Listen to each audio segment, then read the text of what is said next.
James नाम का एक मिलिट्री ऑफिसर नजर आता है जो कि भागकर आगे बढ़ता है और वो कई दिनों पहले एक मिशन में था जिसमें वो काफी ज्यादा घायल हुआ था और उसमें उसके काफी सारे दोस्त भी मारे गए थे। और इस चीज के चलते जेम्स के पैर में इन्फेक्शन हुआ था जो कि काफी ज्यादा दर्द करता था। और फिर जेम्स बेस पर आकर आगे बढ़ता है और वहां पर वो अपने मेडिकल के रिपोर्ट के लिए एग्जाम देता है। और फिर जेम्स को याद आता है कि वो अपने दोस्त मार्क के लिए एक प्रोग्राम भी अटेंड किया था और वहाँ सब लोग उसे याद करते हैं क्योंकि वो मर चुका था। और फिर जेम्स ऑफिस आता है और वहाँ अपने बॉडी के पेन से परेशान होकर वो एक ड्रग्स लेता है जिससे उसका दर्द कम हो सके। और फिर जेम्स काम में लग जाता है और वहीं पर उसके माइक के साथ तस्वीर नजर आती है जो कि उसका दोस्त होता है। और फिर रात को जेम्स जंगल में आगे बढ़ता है और घर पर आता है और वहाँ पर आकर वो अपने बेटे जॉन से मिलता है और जेम्स की पत्नी इवा भी उससे मिलकर खुश होती है। और वहाँ जेम्स की मेडिकल एग्जाम के बारे में पूछती है जिसमें जेम्स बताता है कि रिजल्ट अगले दिन मिल जाएंगे। और फिर दोनों जॉन के स्कूल के बारे में बात करते हैं और फिर जॉन जेम्स को उसकी पेंटिंग दिखाता है जो कि जेम्स को पसंद आती है। और फिर दोनों बाप बेटे बाहर आकर खेलते हैं और वहाँ सफाई भी करते हैं जिसमें दोनों को मजा आता है। और वहाँ इवा उन्हें अंदर से देखती है और खुश होती है। अगले दिन तीनों स्कूल में होते हैं और वहाँ जेम्स जॉन को तैरना सिखाता है और फिर वो उसे छोड़ देता है जिसमें जॉन डरा हुआ होता है। और वहाँ जेम्स उसे आगे बढ़ने कहता है और फिर जॉन वहीं पर डूबने लगता है और वो धीरे धीरे तैरना सीख जाता है और इस चीज से वो खुश होता है। और वहाँ इवा भी जेम्स और जॉन को देखकर खुश हो जाती है। और फिर घर पर जेम्स नजर आता है और वहीं पर उसे फोन आता है जिसमें उसकी मेडिकल रिपोर्ट आ चुकी होती है और उसे बुलाया जाता है। कुछ घंटों के बाद जेम्स बेस पर आता है और वहाँ वो ऑफिसर्स के सामने आता है जिसमें उसकी मेडिकल रिपोर्ट में बताया जाता है कि उसकी बॉडी में ड्रग्स पाया गया है। और वहाँ जेम्स बताता है कि उसके पैरों में जंग के चलते काफी पेन हो रहा था और इसलिए वो ड्रग्स को लेता है। और वहाँ ऑफिसर्स बताते हैं कि ये चीज वो लोग बर्दाश्त नहीं कर सकते और उसे मिलिट्री से निकाल दिया जाता है। तब जेम्स उन्हें सैल्यूट कर वहाँ से निकलता है और वो काफी दुखी होता है और वहीं पर उसका साथी उसे संभल कर रहने कहता है। और फिर जेम्स दुखी होकर वहाँ से निकल जाता है और फिर जेम्स अमेरिकन फ्लैग को सलामी भी बाहर आकर देता है। और फिर जेम्स घर पर आता है और वहाँ इवा को बताता है कि उसने अपने घुटनों के दर्द के लिए ड्रग्स लिया था और उसी दिन उसका टेस्ट लिया गया और अब उसे निकाल दिया गया है। और वहाँ उन लोगों को काफी सारे पैसों की जरूरत होती है जिसमें उन्हें लोन्स के लेटर चाहते हैं और वहाँ भी उन्हें मिलिट्री से निकाले जाने के बारे में पता चल गया होता है।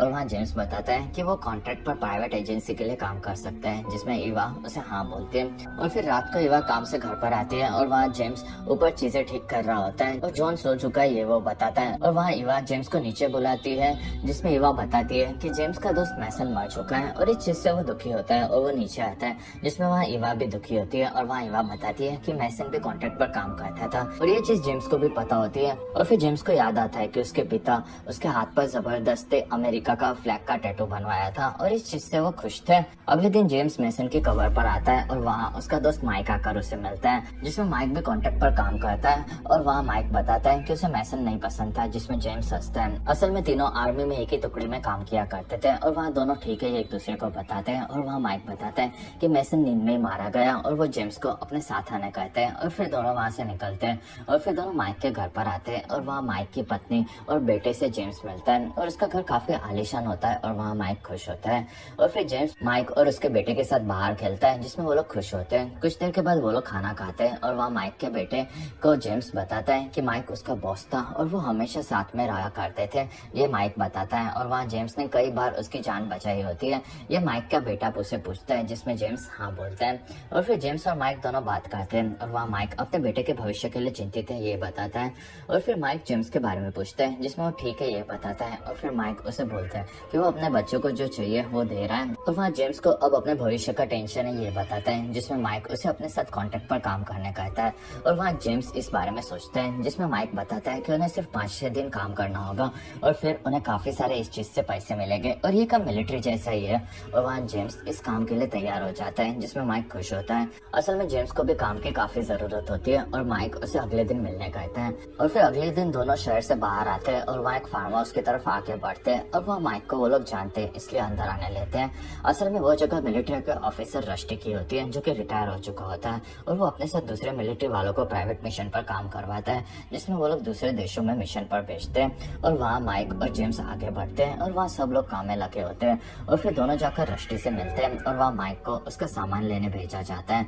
और फिर रस्टी जेम्स से बात करता है जिसमें वहाँ जेम्स अपनी फाइल देख लेता है और वहाँ रस्टी बताता है कि उसने सुना है कि जेम्स सबसे बेस्ट है इसलिए वो उसके साथ काम करने के लिए काफी एक्साइटेड है। साथ ही वो जेम्स के पिता के साथ भी काम कर चुका है जिसमें जेम्स बताता है कि वो उनसे काफी अलग है। और वहाँ रस्टी बताता है कि हाँ उसके पिता काफी स्ट्रिक्ट और बेस्ट थे और वो इस चीज से परेशान होगा ये रस्टी समझता है। और फिर वो बताता है कि वो मिलिट्री में काम करने रहने वाले लोगों को समझते हैं, इसलिए वो ये काम करता है जिसमें उन लोगों को मिलिट्री से हमेशा खास मदद नहीं मिलती। और वहाँ जेम्स उससे पूछता है कि उन्हें कितने पैसे मिलेंगे, जिसमें रस्टी बताता है कि वो लोग अमीर लोगों के लिए काम करते हैं और ये काम वो अपने देश को बचाने के लिए करते हैं, जिसमें उन्हें अच्छे पैसे भी मिल जाते हैं। और वहाँ जेम्स काम के लिए तैयार होता है, जिसमें रस्टी उसे $50,000 का एडवांस चेक देता है और बाकी पैसे उसके रिटर्न आने पर उसकी फैमिली को मिलेगी, ये वो बताता है।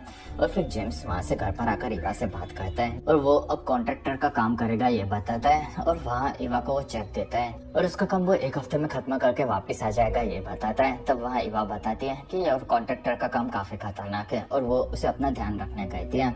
और फिर जेम्स आकर जॉन को देखता है और उसे याद आता है कि उसके पिता उसे अपने जैसा बनाना चाहते थे और फिर वो दुखी होता है। अगले दिन जेम्स अपने बाइक लेकर घर से निकलता है और वो एक जगह पर आकर उसे पार्क कर देता है। और वहाँ से जेम्स आगे बढ़ता है और वो एक आदमी उसे उसका नया सामान देता है और उसका सामान रख लेता है। और फिर जेम्स वहाँ से फ्लाइट से रोम आ जाता है और वहाँ आकर जेम्स एक होटल में रुकता है और वहाँ सब चीजें बंद कर देता है। कुछ देर के बाद वहाँ पर कैंडी नाम की एक औरत आती है और वो जेम्स को अजहर नाम के एक आदमी की फाइल दिखाती है जो कि एक साइंटिस्ट होता है। और वहाँ कैंडी जेम्स को उस पर नजर रखने का काम देती है, जिसमें उनका मानना होता है कि वो कोई वायरस बना रहा है, जिसमें जेम्स इस काम के लिए तैयार हो जाता है और फिर कैंडी वहाँ से निकल जाती है। कुछ देर के बाद जेम्स अपना सारा सामान तैयार करता है और वो होटल से निकलता है और फिर शहर से होकर वो आगे बढ़ता है। और फिर जेम्स अजहर के घर के बाहर रुकता है और वहाँ आकर वो उस पर नजर रखता है और वो उसके फोटोज निकालता रहता है, जिसमें अजहर के साथ उसके 2 बेटे और उसकी वाइफ घर पर रहती है। और वहाँ जेम्स अजहर के घर का एंटरिंग कोड देख लेता है। और फिर एक दिन अजहर के घर पर काफी सारे जानवरों को लाया जाता है, जिसमें वो उन पर एक्सपेरिमेंट करने वाला होता है। और वहाँ काफी बड़े लोग भी नजर आते हैं और वो लोग अजहर से मिलते हैं। और फिर अजहर एक दिन फोन पर आकर बाहर बात करते हैं, जिसमें उसका एक्सपेरिमेंट सक्सेसफुल है ये वो बताता है। और वहाँ उसके बाद जेम्स सुन लेता है और फिर अजहर वहाँ से निकलता है। अगले दिन सब लोग काम में लगे होते हैं और वहाँ जेम्स को मैसेज आता है कि उसे वहाँ से निकलना है। और तब जेम्स वहाँ से निकलता है और वो शहर में दूसरी तरफ आता है और वहाँ आकर वो एक शॉप में बैठ जाता है और वहाँ जेम्स कई घंटों तक सोता है। कुछ देर के बाद वहाँ पर और भी लोग आते हैं, जिसमें उनके साथ माइक भी होता है और वहाँ सब लोग तैयारी करते हैं, जिसमें वहाँ जेम्स अजहर के फोटोज सभी को देता है और वहाँ माइक उसके बारे में सबको बताता है। और उन लोगों को अजहर को मार के उसका रिसर्च को लेकर जाना होता है, जिसमें वहाँ सब लोग तैयार होने लगते हैं। और फिर मिशन के बाद सबको एयरपोर्ट से निकलना है ये माइक बताता है। और फिर वो सभी लोग तैयार होते हैं और वहाँ से निकलते हैं और वो लोग एक ट्रक में बैठकर आगे बढ़ते हैं, जिसमें वो लोग अपने हथियार तैयार करते हैं। और फिर सभी लोग अपने सूट्स पहनकर रेडी होते हैं और जंगल से होकर वो लोग अजहर के लैब के पास आते हैं। और फिर माइक, जेम्स और सैम नाम का उनका नया साथी तीनों लैब के पास आते हैं और वहाँ वो लोग गार्ड को बंदी बना लेते हैं और फिर उसे बांधकर उसकी फिंगरप्रिंट से वो लोग दरवाजा खुलवा देते हैं। और फिर वो लोग अंदर घुसते हैं और तीनों आगे बढ़ते हैं और वहाँ से ऊपर आते हैं। और फिर वो लोग गार्ड को एक रूम में बंद कर देते हैं और वहाँ से तीनों अजहर को ढूंढने लगते हैं, जिसमें वहाँ और कोई भी नहीं होता। और फिर एक रूम में उन्हें अजहर मिलता है, तो वो लोग उसे पकड़ लेते हैं और बांध देते हैं। और फिर वो लोग अजहर को लैब में और कोई है कि नहीं ये पूछते हैं, जिसमें अजहर बताता है कि वहाँ पर कोई नहीं है। और वहाँ वो लोग अजहर को उसके काम और उसके स्पॉन्सर्स के बारे में पूछते हैं, साथ ही वो उसके परिवार को मार देने की धमकी देते हैं, जिसमें वहाँ अजहर बताता है कि उसका सारा काम वहीं पर है। और तब सैम उसके सब रिपोर्ट्स देखता है और वहाँ माइक बताता है कि पुलिस की टीम वहाँ पर आ रही है और उन्हें जल्दी करना होगा। और फिर वहाँ सैम अजहर का लैपटॉप ले लेता है और वहाँ जेम्स आगे बढ़ता है और अजहर को मारने जाता है। और वहाँ अजहर उसे बताता है कि वो एक साइंटिस्ट है और वो लोग गलती कर रहे हैं, क्योंकि वो लोग लाखों लोगों को बचाना चाहते हैं। और वहाँ जेम्स उसकी बात सुनता है और वहाँ अजहर उसे स्टोरेज रूम में से बैकअप लेने कहता है और उसे चेक करने कहता है। और वहीं पर जेम्स उसे सुला देता है और वो अजहर को बेहोश कर देता है। और फिर जेम्स उसे आजाद करके वहाँ पर आग लगा देता है, जिससे ये चीज एक हादसा लगे। और फिर तीनों वहाँ से बाहर निकलते हैं और वहीं पर कैंडी आती है, जिसमें दूसरी तरफ पुलिस वाले भी आ जाते हैं और वहाँ गोलियां चलने लगती है। और फिर चारों मिलकर पुलिस वालों से लड़ रहे होते हैं और वहाँ पुलिस वाले उन्हें सरेंडर करने कहते हैं, जिसमें वहाँ सैम मारा जाता है। और फिर तीनों आगे बढ़कर पुलिस वालों को मारते हैं और वहाँ दूसरी तरफ से भी पुलिस वाले आते हैं, जिसमें कैंडी सबको मारने जाती है और वो लोग कैंडी को मारकर घायल कर देते हैं और उसे पकड़ लेते हैं, जिसमें जेम्स उसके आसपास के पुलिस वालों को मारता है और वहाँ वो लोग धमाके करवाते हैं और वहाँ से माइक घायल हो जाता है। तब जेम्स उसे उठाकर वहाँ से भागता है और फिर जंगल में काफी तेजी से दोनों आगे बढ़ते हैं और फिर दोनों एक जगह पर आते हैं और वहाँ पुलिस वाले उनके पीछे आते हैं। तब दोनों पानी में जाते हैं और वहाँ से जेम्स नीचे आकर रास्ता देखता है और फिर वो माइक को भी अपने साथ आने कहता है।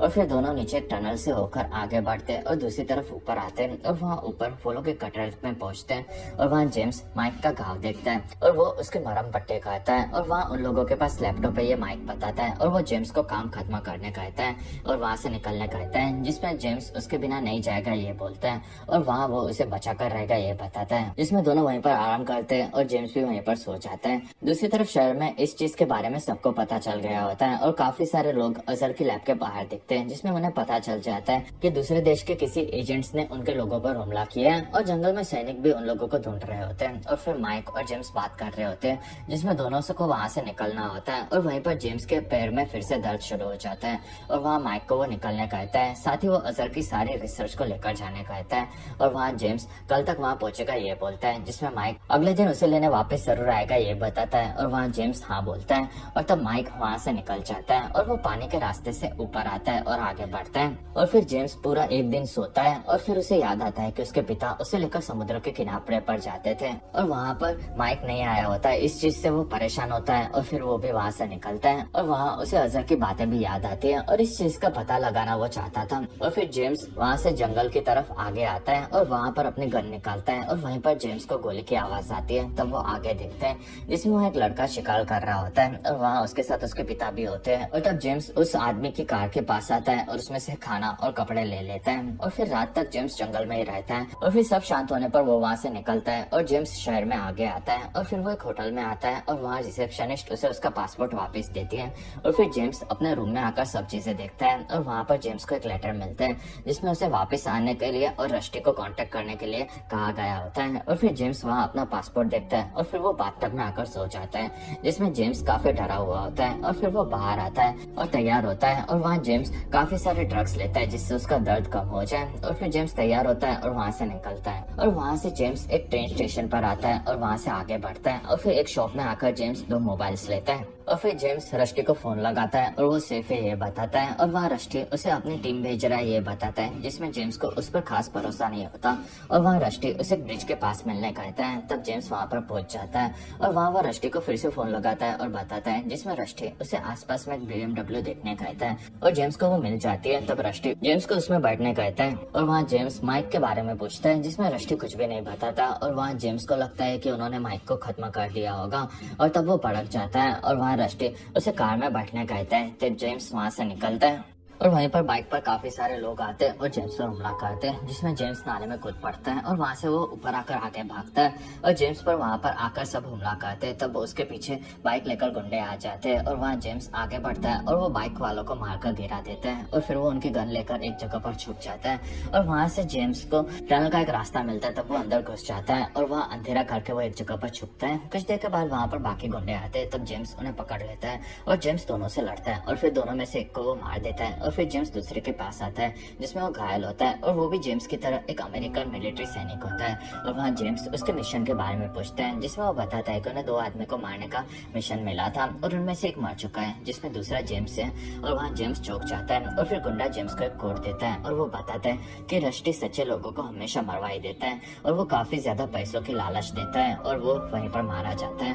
कुछ देर के बाद जेम्स वहाँ से निकलता है और वो आगे बढ़ता है और शहर में एक ट्रेन में वो अपना फोन रख देता है और फिर जेम्स वहाँ से आगे निकलता है और एक जगह पर आकर जेम्स का पैर काफी दर्द करता है। तब वो वहीं पर बैठ जाता है। कुछ देर के बाद जेम्स वहाँ से अजहर के घर के बाहर आता है और वो उसकी पत्नी अफीसा को देखता है और अफीसा के घर जाने पर जेम्स वहाँ डोर में कोट डालकर अंदर चला आता है और जेम्स घर के अंदर देखता है और वहीं पर अफीसा को वो पकड़ लेता है और जेम्स अफीसा को बताता है कि वो उसके परिवार को कुछ नहीं करना चाहता और वो अजहर के बैकअप रूम के बारे में पूछता है, जिसमें अफीसा बताती है कि उसका बैकअप रूम एक बैंक में है। और वहाँ अफीसा अपने बेटे को बताती है कि जेम्स उसके पापा का दोस्त है और फिर तीनों वहाँ से निकलते हैं और तीनों एक बैंक के बाहर आते हैं और वहाँ अफीसा अपने बेटे को शांति से बैठने कहती है और वो बैंक में जाती है। और फिर जेम्स आसपास की चीजें देखता है और वहाँ अजहर का बेटा उन्हें पूछता है कि वो उसके पिता की मौत से दुखी है, जिसमें जेम्स हाँ बोलता है। कुछ देर के बाद वहाँ पर अफीसा आती है और वो अजहर का आईपैड जेम्स को देती है और फिर जेम्स उसे खोल देता है और अफीसा इस चीज से दुखी होती है और वहाँ जेम्स उसे कार को रोकने कहता है और वहाँ से निकल जाता है। और फिर जेम्स रात तक वहाँ से भागता रहता है और वो गुंडे के दिए हुए कोड से एक जगह पर फोन लगाकर उसे बताता है और वहाँ सामने आदमी उसे रात को 3 बजे एक जगह पर मिलने कहता है। और फिर रात को 3 बजे एक गाड़ी उस जगह पर आती है और वहाँ जेम्स आगे बढ़ता है। तब वो एडी नाम का एक आदमी उसे आकर कार में बैठ जाने कहता है। तब जेम्स उसे कार में बैठ जाता है और वहाँ एडी उसे मारकर बेहोश कर देता है। कुछ घंटों के बाद एडी के घर पर जेम्स का इलाज चल रहा होता है और वहाँ जेम्स उठता है और वो बंधा हुआ होता है और वहाँ एडी उसे बताता है कि उसे डरने की जरूरत नहीं है और वो जेम्स को उसका बैग दिखाता है और फिर वो जेम्स को आजाद कर देता है और वहाँ जेम्स जेम्स उठता है और एडी बताता है कि जेम्स वहाँ सेफ है। और वहाँ जेम्स बताता है कि उसे गुंडे ने उसके बारे में बताया था। और वहाँ एडी बताता है कि कॉन्ट्रैक्टर की एजेंसी काफी गंदे काम कर रही है, जिसमें वो लोग काफी सारे सैनिकों को यहाँ भेजते हैं और मिशन के बाद वो लोग एक दूसरे को मरवा देते हैं। और वहाँ जेम्स उठता है और उसे घर जाना है ये बताता है, जिसमें एडी बताता है कि वो अगर वहाँ गया तो मारा जाएगा और उसके साथ साथ उसके परिवार को भी मार दिया जाएगा। और वहाँ जेम्स कमजोर होता है, तब एडी उसे वहीं पर सुला देता है। कुछ देर के बाद जेम्स उठता है और वो अजहर का वीडियो देखता है, जिसमें वो अपने बेटे को बताता है कि दुनिया काफी बुरी है, जिसमें दुनिया में काफी बुरा वायरस बनाया जा रहा है और अजहर उसकी दवाई बना रहा था जिसमें वो लाखों लोगों की जान बचा सकता है और वो एक मेडिसिन होती है और अब तक वो मर गया होगा, इसलिए वो अपने बेटे को इस दवाई को दुनिया के सामने लाने कहता है। और ये सुनकर जेम्स दुखी होता है और फिर जेम्स फ्रेडी से बात करता है, जिसमें दोनों खाने पर प्रार्थना करते हैं और खाने लगते हैं। और वहाँ जेम्स अपने मिशन के बारे में बताता है और वहाँ पुलिस वाले आ गए थे ये बोलता है, जिसमें एडी बताता है कि उन्हें रस्टी ने ही भेजा होगा और वो जेम्स को वहीं पर आसपास में रहने कहता है। और वो बताता है कि वो 12 दिन तक एक मिशन में था और फिर उन्होंने काफी सारे लोगों को मारकर बच्चे और लड़कियों को बचाया था, लेकिन फिर उन्हें भी ऐसे ही फंसा दिया गया था। और वहाँ जेम्स को इतने वक्त वो कहाँ था ये पूछता है, जिसमें एडी बताता है कि वो 13 साल से वहीं पर है और उसका परिवार जिंदा है, लेकिन वो उनके पास नहीं जा सकता क्योंकि अगर वो गया तो रस्टी ने उन्हें पैसे दिए और अगर उसे पता चला कि एडी जिंदा है तो वो सबको मरवा देगा। और वहीं पर एक गोली लगती है और एडी मारा जाता है। और वहाँ जेम्स आगे बढ़ता है और वो एक सिलेंडर को ओपन करके उस जगह पर एक मोमबत्ती लगाकर दूसरी तरफ से नीचे की तरफ आता है। दूसरी तरफ घर में कुछ लोग घुसते हैं और वहाँ से दूसरी तरफ से जेम्स नीचे आ चुका होता है और वो वहाँ से भागता है और वो लोग घर में घुसते हैं और वहीं पर काफी बड़ा ब्लास्ट होता है और सब लोग मारे जाते हैं। और फिर जेम्स उसकी गाड़ी में बैठकर वहाँ से निकलता है और सुबह तक वो सीधा आगे बढ़ता रहता है। और फिर जेम्स वहाँ से एक चेक पोस्ट से आगे निकलता है और जेम्स अजहर के आईपैड से एक टिकट बुक करता है और फिर एयरपोर्ट के वॉशरूम में आकर वो तैयार होता है और वहाँ जेम्स एयरपोर्ट पर आकर आगे जाता है। कुछ देर के बाद जेम्स एक फ्लाइट से अपने देश में वापस आ जाता है और वहाँ से वो आगे बढ़ता है। और फिर जेम्स अपनी बाइक लेता है और वहाँ से आगे आकर वो माइक के घर के पास आता है और वहाँ वो उसकी पत्नी को देखता है और वहीं पर वो उसे माइक की मौत के बारे में बताने वाला होता है, जिसमें जेम्स वहाँ पर माइक को भी देखता है। तब वो चौंक जाता है और वो समझ जाता है कि माइक ने उसे धोखा दिया है। और फिर जेम्स ऑफिस आकर अपने गन तैयार करता है। अगले दिन सुबह माइक अपने घर से निकलता है और वहाँ जेम्स उसका पीछा करता है और फिर दोनों शहर में आगे बढ़ते हैं और वहाँ से माइक एक पार्किंग में घुसता है, जिसमें जेम्स उसके पीछे होता है और दोनों ऊपर आते हैं और फिर दोनों आगे बढ़ते हैं। और जेम्स जब टेरेस पर पहुंचता है तो वहाँ माइक उस पर हमला कर देता है और वो कौन है ये पूछता है, जिसमें जेम्स सामने आता है। तब माइक कंफ्यूज होता है और वहाँ जेम्स बोलता है कि वो उसकी वाइफ को बताने आया था और वहाँ माइक बताता है कि रस्टी ने कहा कि जेम्स मर चुका होगा। और वहाँ जेम्स पूछता है कि माइक ने उसे धोखा क्यों दिया, जिसमें माइक उसने ये पैसों के लिए किया ये बताता है। और वहाँ जेम्स बताता है कि वो लोग वायरस और उसकी दवाई दोनों को बेचने वाले हैं और इससे रस्टी को काफी ज्यादा फायदा होगा और वो अपने फायदे के लिए उन लोगों को यूज कर रहा है और वो भड़का हुआ होता है। तब वह माइक इस चीज के लिए माफी मांगता है और वो उसके परिवार को काफी सारे पैसे मिलेंगे ये बताता है। तब जेम्स भड़क जाता है और वो अपने परिवार से अलग नहीं हो सकता ये बोलता है और फिर वहाँ माइक माफी मांगता है, जिसमें जेम्स उसे छोड़ देता है और वो दुखी होता है। और फिर जेम्स बताता है कि उसके पिता उसे अपनी तरह बनाना चाहते थे, जिसमें वो एक घटिया इंसान है और मिलिट्री में निकाले जाने के बाद उन्होंने अपने पूरे परिवार को छोड़ दिया था और वो भाग गए थे और वो भी वही बराबर है, लेकिन वो अपने परिवार को नहीं छोड़ेगा। और वो माइक को रस्टी को मारने में उसकी मदद करने कहता है। कुछ देर के बाद दोनों वहाँ से आगे बढ़ते हैं और जंगल से होकर रस्टी के फार्म हाउस पर आते हैं और वहाँ माइक अंदर चला आता है और फिर माइक बाहर आता है और सबको मारने लगता है और कार के पीछे से जेम्स निकलता है और वो दूसरी तरफ से रस्टी के घर की तरफ बढ़ता है और माइक सामने से रस्टी पर हमला करता है, जिसमें रस्टी अपनी बंदूक से माइक को रोक रहा होता है। और तब तक जेम्स पीछे की तरफ से घर में घुसता है और वहाँ आकर वो एक आदमी को मार देता है और एक आदमी उससे लड़ता है। तब जेम्स उससे काफी ज्यादा मारता है। दूसरी तरफ एक गोली माइक रस्टी को मारकर घायल कर देता है और वहाँ पर जेम्स एक आदमी को गला घोट के उसे मार देता है और फिर वो आगे जाता है और वहाँ उसके सामने रस्टी आ जाता है। तब जेम्स आकर उसे मार देता है और फिर जेम्स बाहर आकर माइक को देखता है और वो कार में उसे लेकर वहाँ से निकल जाता है और फिर दोनों घर की ओर जा रहे हैं ये जेम्स बताता है। और वहाँ माइक काफी बुरी हालत में होता है, जिसमें जेम्स उसे हिम्मत रखने कहता है, लेकिन माइक काफी कमजोर हो चुका होता है और वहाँ वो उसे अच्छे से लड़ते लड़ते मारा गया था ये बताने के लिए अपने बेटे को जेम्स को कहता है और वहीं पर माइक मारा जाता है। कुछ देर के बाद एक जगह पर कार को आग लगाकर वहाँ से जेम्स आगे बढ़ जाता है और फिर जेम्स अपने घर पर आता है और वहाँ उसका बेटा तैर रहा होता है और इवा उसे देखती है और फिर दोनों वहाँ से बाहर घूमने निकलते हैं और वहीं पर जेम्स उन्हें बुलाता है और उसका बेटा उसे देखता है और इसी के साथ ये फिल्म खत्म होती है और इसी के साथ हमारा वीडियो भी खत्म होता है।